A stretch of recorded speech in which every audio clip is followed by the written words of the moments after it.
बाप एक बड़ा राजनेता है, पूर्व मंत्री था, कांग्रेस की सरकार में मंत्री रहा है।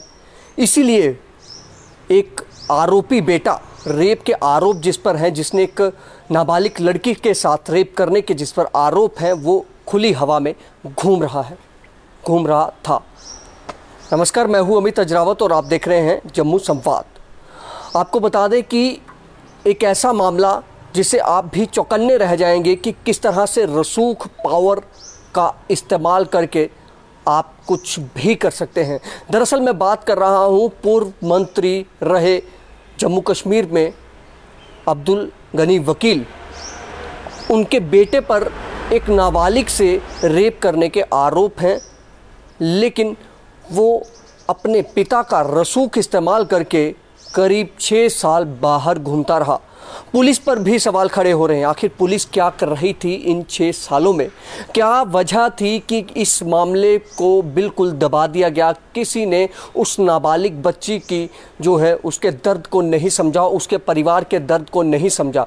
मैं आपको बता दूं कि ये मामला 2015 का है, जब अब्दुल गनी वकील, उनके बेटे आबिद गनी पर आरोप लगे कि उन्होंने एक नाबालिग बच्ची को ज़बरन उसका अपहरण करके अपने तालाब तिल्लो में अपने जो क्वार्टर्स हैं वहाँ पर ले गया और उसके साथ वहाँ पर रेप किया, दरिंदगी की उस नाबालिग बच्ची से। आपको पूरा मामला बता देते हैं कि वो जो बच्ची थी वो किसी खेल कार्यक्रम में अपने स्कूल की तरफ से गई थी और जब वो अपने घर की ओर लौट रही थी तो यही आरोपी, जिस पर आरोप है आबिद गनी, ये उस रास्ते में उस बच्ची को रोकता है और कहता है कि आप मेरे साथ चलिए, आपके पिता मेरे दोस्त हैं।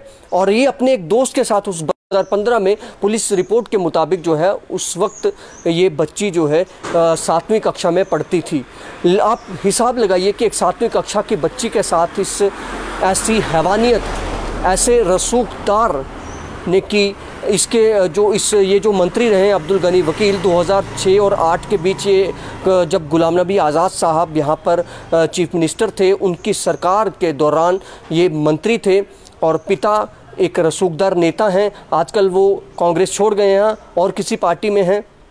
इसीलिए इसी वजह से 6 सालों में पुलिस भी चुप रही, हर कोई चुप रहा। उस बच्ची के साथ जो दरिंदगी हुई, किसी ने भी उस पर गौर नहीं फरमाया।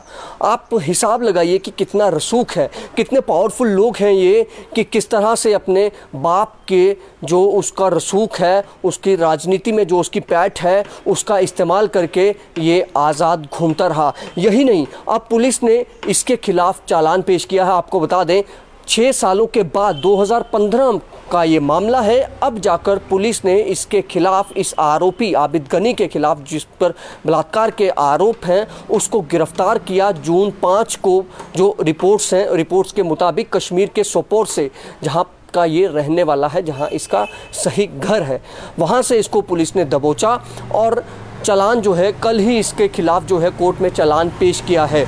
यानी कि आप समझ सकते हैं आसानी से कि अगर आपके पास रसूख है, आपके पास पावर है, आप सत्ता में रहे हैं, तो फिर आपका बेटा या आपका परिवार का कोई सदस्य कुछ भी ऐसी घिनौनी हरकत करे, उसको कोई भी हाथ नहीं डाल सकता। इससे यही उठ रहा है और पुलिस की जो है कार्यप्रणाली भी इससे सवालों के घेरे में है। आखिर पुलिस क्या कर रही थी इतने सालों से? क्या अब पुलिस के जो अधिकारी उस दौरान थे, इतने समय से, जो 6 सालों से जो अधिकारी यहाँ पर रहे हैं, दोमाना पुलिस स्टेशन का ये मामला है। दोमाना पुलिस स्टेशन में ही ये FIR जो है, शिकायत जो है वो दर्ज करवाई गई थी बच्ची के परिजनों द्वारा। और उस बच्ची के साथ बलात्कार का जो आरोप है परिवार ने जो लगाए हैं, उस मसले को दबा दिया गया था। आखिर क्यों दबाया गया? आखिर क्या इसके आगे वो झुक गए कि इसका बाप जो है वो पूर्व मंत्री था इसलिए झुक गए, या फिर उसका बाप एक बड़ा राजनेता है इसलिए झुक गए, या फिर कोई और वजह थी? पुलिस क्यों इस मामले में पुलिस ने इतना ढीला रवैया जो है, अभी 6 सालों के बाद जाकर पुलिस ने आरोपी को गिरफ्तार किया, अभी पुलिस ने अब उसके खिलाफ चालान जो है वो कोर्ट में पेश किया है। मतलब आप हिसाब लगाइए कि कैसे लोग हैं। और यही अब्दुल गनी वकील हैं जो पूर्व मंत्री रहे हैं। यही अब्दुल गनी वकील, इन्होंने ही जब केंद्र में जब एक ऑर्डिनेंस जो है कैबिनेट ने लाया था कि जो रेप करते हैं, जो बलात्कारी हैं, उनको जो है मौत की सज़ा होनी चाहिए। तो इन्होंने ये कहा था कि हमारे यहाँ पर जम्मू कश्मीर में जो उस वक्त सरकार थी उससे अपील की थी कि आप भी यहाँ पर ऐसा कानून जो है, इस कानून को जो है मंजूरी दें। ये 2012 की बात है, क्योंकि उस वक्त ये नहीं था अपना 370 थी, स्टेट थी, तो उस वक्त की सरकार को कहा था कि आप भी यहाँ पर ऐसा कानून लागू करिए ताकि यहाँ पर जो बलात्कारी हैं उन बलात्कारियों को, उन रेपिस्ट को सख्त से सख्त सज़ा जो फांसी की है वो दी जाए, सज़ाए मौत।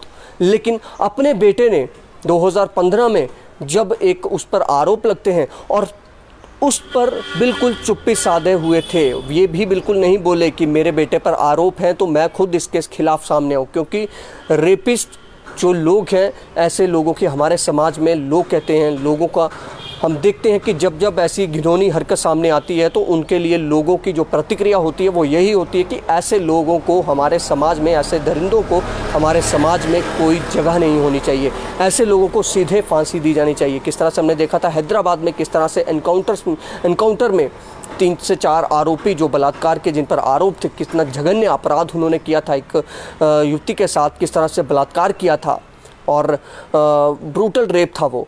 उस मामले में किस तरह से एनकाउंटर में जब वो आरोपी मारे गए तो पुलिस की वाहवाही हुई थी, जो वहाँ की पुलिस थी।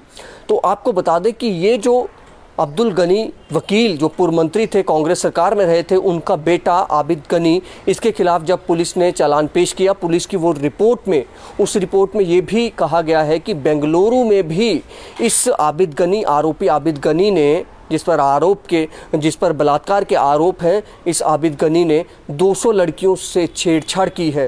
कई वहाँ से भी बेंगलोर पुलिस को इसने बयान दिए हैं, बेंगलोर पुलिस से जम्मू पुलिस ने ये डाटा लिया है, उससे ये जो इसकी स्टेटमेंट है वो ली है और जम्मू पुलिस ने ये चीज़ साझा की है। और खैर देर आए दुरुस्त है, लेकिन उस बच्ची के परिवार पर और उस बच्ची पर क्या बीती होगी इन 6 सालों में, जब जब कार्रवाई नहीं होगी, जब जब उन्होंने गुहार लगाई होगी तो उन्हें जो है सिर्फ हार का सामना जो है वो करना पड़ा, मायूसी ही देखनी पड़ी, क्योंकि जो आरोपी था वो खुलेआम घूम रहा था। लेकिन शुक्र है कि कुछ अच्छे अधिकारियों की वजह से इस मामले को जो है फिर से उजागर किया गया और इसमें तेज़ी लाई गई। और जम्मू पुलिस की तारीफ़ करनी होगी कि अभी जाकर जो मौजूदा जम्मू पुलिस के जो इंचार्ज हैं, एसएसपी हैं, जो एसएसपी चंदन कोहली हैं, उनकी तारीफ़ करनी होगी, दोमाना पुलिस की तारीफ़ करनी होगी कि अब जाकर पुलिस जागी है। लेकिन इससे पहले पुलिस क्यों नहीं जाग रही थी? क्या वजह थी कि इस मामले को दबा दिया गया था? किसकी वजह से, किसकी शह पर? क्या कोई बड़ा प्रेशर था? क्योंकि पॉलिटिकल प्रेशर तो ज़रूर रहा होगा। एक बड़े नेता हैं, पूर्व मंत्री रहे हैं और वो भी गुलाम नबी आज़ाद साहब के समय के सरकार जो थी उसमें मंत्री रहे हैं, तो ज़रूर जाहिर सी बात है बड़ा रसूख तो है ही है। इसीलिए अपने बेटे को बचाते रहे, लेकिन अब जाकर उसको गिरफ़्तार कर लिया गया है और चालान जो है उसके ख़िलाफ़ पेश किया गया है। और अब जाकर उस बच्ची को उम्मीद है कि उस बच्ची को इंसाफ मिलेगा, जिसके साथ 7वीं कक्षा में वो बच्ची पढ़ती थी। गुमराह करके उसको झूठ बोल के अपने साथ ये शातिर जो आबिद गनी है ये अपने साथ ले गया, अपना दोस्त इसका साथ था और क्वार्टर में ले जाकर उसके साथ वहाँ पर रेप किया, घिनौनी हरकत की। लेकिन तब से 2021 तक, जून से पहले कोई भी इस मामले पर नहीं बोला, सभी ने चुप्पी साधी हुई थी। लेकिन अब जाकर उस बच्ची को जो इंसाफ की किरण है वो अब नज़र आ रही है, उम्मीद है कि अब उसे इंसाफ मिलेगा।